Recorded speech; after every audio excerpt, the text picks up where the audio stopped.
जय माता दी दोस्तों, आप सभी का मेरे YouTube चैनल पर स्वागत है। कैसे आप सब? आई होप आप सब बहुत अच्छे हो। माता रानी की कृपा आप सब पर बनी रहे। सो दोस्तों, मेरे सभी YouTube के परिवार को, मेरे सभी भाई बहनों को धनतेरस की हार्दिक शुभकामनाएं। माँ महालक्ष्मी की, माँ महासरस्वती की, भगवान धन्वंतरी की, कुबेर जी की कृपा सदैव और उनका आशीर्वाद सदैव आप सब पर बना रहे। सो दोस्तों, आज का वीडियो जो है वो है कि हमें दिवाली के पे पूजा का शुभ मुहूर्त क्या रहेगा और हमें पूजन सामग्री के लिए क्या क्या सामान एकत्रित करना होगा। सो आज का वीडियो उसी पर है। इसमें मैं दिवाली की पूजा विधि नहीं बता रही हूँ क्योंकि वीडियो बहुत लंबी हो जाएगी। सो इसलिए मैं नहीं बता रही हूँ इसमें, और फिर एक साथ बहुत सारी चीज़ें हो जाती हैं तो स्किप कर देते हैं तो बहुत सारी चीज़ें छूट जाती हैं। तो पिछले साल दिवाली के पूजन के बाद बहुत सारे लोगों का ये कमेंट था मेरे पास, या कुछ कमेंट मेरे पास ये भी आए थे कि जैसे कि श्री यंत्र पे मैंने कई बार वीडियो डाला है तो भी उस जल का क्या करना, ये सब क्या करना। तो ऐसे बहुत सारी चीज़ें हैं कि ये चीज़ नहीं कर पाए थे, ये चीज़ नहीं कर पाए थे, तो ऐसे सब मिक्सअप हो जाता है। सो इस कल मैं वो वीडियो अपलोड कर दूँगी। सो ध्यान से वॉच करिएगा। मैं बता दूँगी आपको विधिवत कि हमें माँ महालक्ष्मी का पूजन कैसे करना है। मैं एक एक चीज़ डिटेल में बताऊँगी। सो आज का भी वीडियो ध्यान से वॉच कर लीजिएगा क्योंकि आज का विषय जो है वो है पूजन सामग्री की, और इसके बाद शुभ मुहूर्त भी बताऊंगी कि किस मुहूर्त पे हमें माँ महालक्ष्मी का पूजन करना है। सो दोस्तों, मौसम इस समय दिल्ली में जो भी है सब जानते हैं कि मौसम अचानक से इतना ठंडा हो गया है और प्लस बारिश हो रही है। सो इस वजह से मुझे साइनस की प्रॉब्लम है, तो सर दर्द वगैरह सब बहुत शुरू हो जाता है। जुकाम की वजह से मुझे जुकाम बहुत जल्दी हो जाता है, और फिर इस वजह से भाई मौसम चेंज हुआ तो वायरल फीवर भी बहुत अचानक से चालू हो गया। तो पहले उत्कर्ष को हुआ, अब मुझे चालू हो गया। तो इस बार कोई भी चीज़ लेना देना कुछ भी नहीं हो पाया है क्योंकि जब खुद ही पड़ गई हूँ तो कैसे भी करके बस साफ़ सफाई हो पाई घर की। सो चलिए ये सारी बातें छोड़ते हैं और अपने विषय पर आते हैं। सो दोस्तों, आशा करूँगी प्लीज़ आपको वीडियो पसंद आए तो लाइक ज़रूर करिए, शेयर करिए, चैनल पे नए हो सब्सक्राइब जरूर करिएगा, बेल आइकन को प्रेस करिएगा, दोस्तों के साथ शेयर करना बिल्कुल न भूलें। सो फिर सबसे पहले मैं आपको बता देती हूँ कि हमें लक्ष्मी पूजन में क्या क्या चाहिए होता है। तो आप नोट करना शुरू कर दीजिए। सबसे पहले हमें चाहिए होगी चौकी। कलश स्थापना के लिए हमें कलश चाहिए, गंगा जल चाहिए, नॉर्मल जो जल होता है वो भी चाहिए। और मैं एक एक चीज़ बता रही हूँ, सो आप देखिए ध्यान से एकदम अपनी सामग्री की तैयारी करिएगा। तो गंगा जल चाहिए होगा, आम की टहनी जो होती है वो चाहिए होगा, जैसे हम नवरात्रि में कलश की स्थापना करते हैं उसमें डालने के लिए पंचरत्न चाहिए होगा, सुपारी चाहिए होगा, सिक्का चाहिए होगा, लौंग इलायची चाहिए होगा, और नारियल चाहिए, चुनरी चाहिए, और चावल भी चाहिए। सो ये तो हो गई कलश की पूरी तैयारी। जो नारियल रहेगा उसके ऊपर भी चुनरी रहेगी। चौकी हो गया, कलश हो गया। कलश में क्या क्या पड़ेगा ये सामग्री मैंने आपको बता दी है। अब हमें माँ महासरस्वती जी की फ़ोटो चाहिए, फ़ोटो या मूर्त जो भी हो आपके पास। गणेश जी की चाहिए, लक्ष्मी मैया की चाहिए। अगर आपके पास श्री यंत्र है तो आप श्री यंत्र भी रखिए। दक्षिणावर्ती शंख अवश्य चाहिए।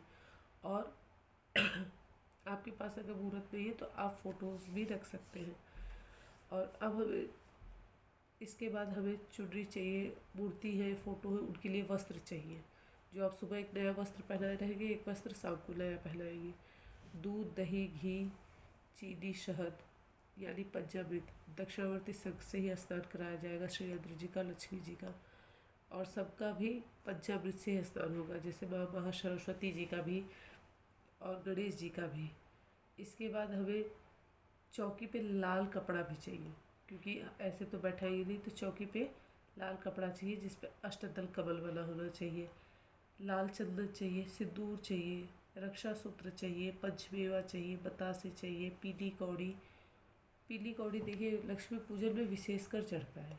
पीली कौड़ी हुआ, गोमती चक्र हुआ, मोती शंख हुआ। काली हल्दी चाहिए, पीली हल्दी की गांठ, काली हल्दी की भी गांठ ही चढ़ती है। लौंग, इलायची, खड़ा धनिया, इत्र, श्रृंगार का सामान, गुलाब जल, खील, बतासे, नारियल, कमलगट्टा, कमलगट्टे की माला, धूप, रुई, बत्ती, गोल बत्ती, लंबी बत्ती भी चाहिए होती, सुपारी, घी, केसर केसर चाहिए, कपूर चाहिए, मखाने चाहिए। ये माँ महालक्ष्मी जी को चढ़ाया जाता है।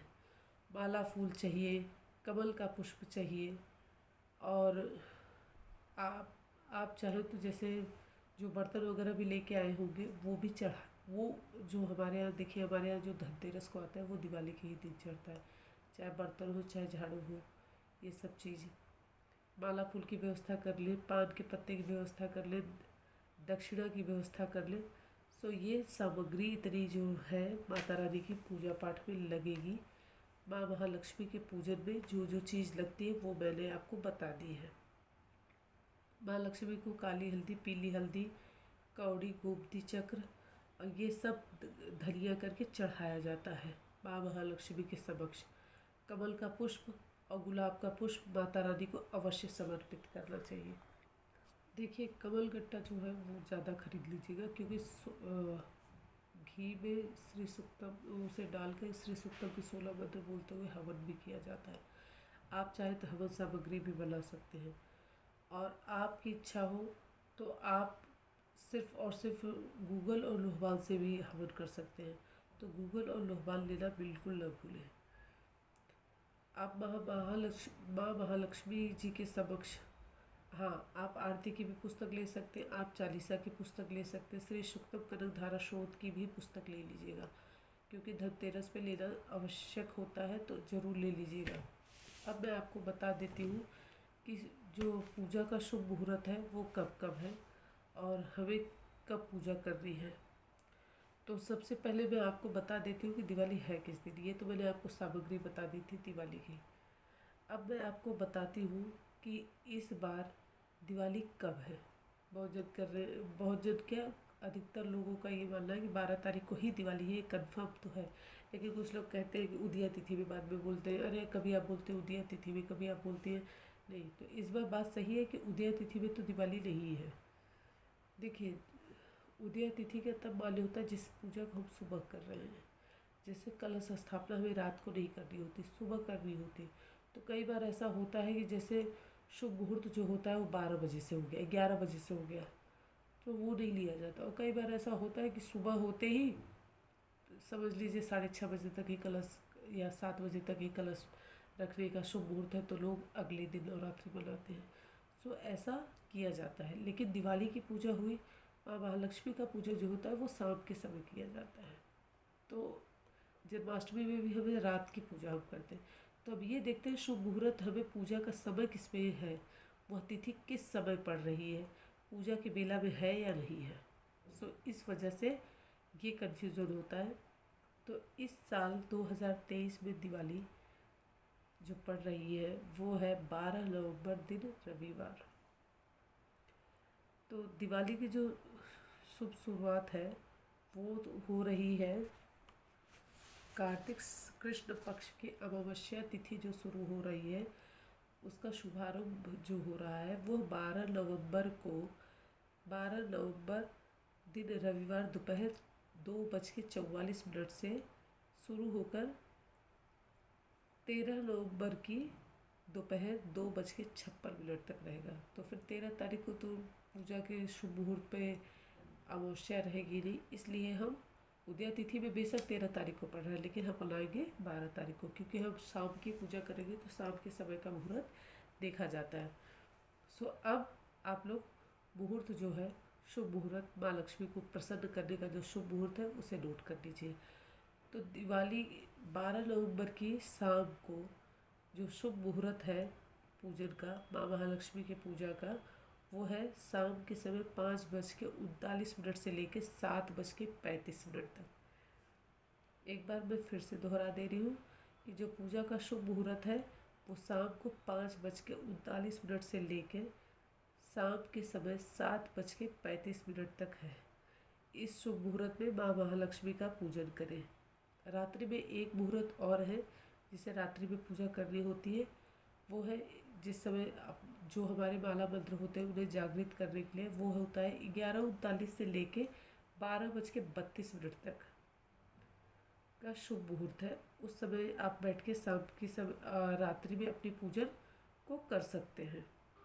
और एक और है जो रात्रि में पूजन किया जाता है, वो रात्रि के समय वो पूजा ये शुभ मुहूर्त जो थे 2 मैंने आपको बता दिए। एक चीज़ मैं आपको और बता दूं कि जो दिवाली का पूजन होता है, माँ महालक्ष्मी का पूजन हमेशा स्थिर लग्न में किया जाता है। तो ये जो मैंने आपको शुभ मुहूर्त बताया है 5:39 का, ये वृषभ लग्न या स्थिर लग्न होता है। इस लग्न में माँ महालक्ष्मी का पूजन करने से माता रानी का स्थायी निवास हो जाता है हमारे घर परिवार में। लक्ष्मी पूजन के लिए मैंने रात्रि का भी टाइम आपको बता दिया। एक बार मैं फिर से दोहरा दे रही हूँ, क्योंकि देखिए समय का बहुत ही महत्वपूर्ण चीज़ होती है समय। और समय शुभ मुहूर्त जो होता है उसमें की गई पूजा बहुत ज़्यादा कई गुना फलदायी होती है। अब मैं एक चीज़ और बता दे रही हूँ, फिर से आप नोट कर लीजिए कि शाम को 5:39 से लेकर 7:35 तक का शुभ मुहूर्त है। टोटल 1 घंटा 54 मिनट, तकरीबन 2 घंटे का शुभ मुहूर्त है। उसमें आप पूजन कर सकते हैं। और सिंह लग्न में भी अगर आप पूजा करना चाहें तो रात्रि 12:12 से लेकर 2:30 तक भी आप पूजा कर सकते हैं।